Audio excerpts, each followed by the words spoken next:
కానీ ఇంద్రుడు ఒక మాట అడిగాడు. అక్కడ శివలింగం పడగానే తెల్లటి స్వరూపంతో పైకి పెరిగిపోయింది. పైకి పెరిగిపోతుంటే బృహస్పతిని అడిగాడు, ఈ శివలింగం ఇలా పెరిగిపోతోంది కదా, ఎలా దీన్ని ఆరాధన చేయడం అని.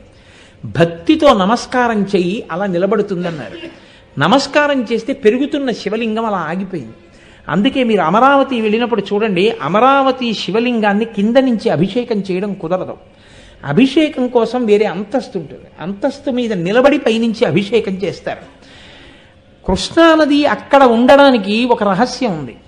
కారణం ఏంటంటే అక్కడ దేవేంద్రుడు ప్రతిష్ఠ చేసే ముందు ఒక మాట అడిగాడు. ఇక్కడికి అప్పుడు అక్కడ కృష్ణానది లేదు, శివలింగ ప్రతిష్ఠ జరిగేటప్పటికి. కానీ కలియుగంలో బ్రహ్మగారు మళ్ళీ నది ఎలా ప్రవహించాలో నిర్ణయం చేసినప్పుడు ఇట్నుంచి కృష్ణానది వెడుతుంది. వెళ్ళినప్పుడు ఈ దేవాలయాన్ని కొట్టుకుపోయేటట్టుగా ముంచెత్తదా అని అడిగాడు.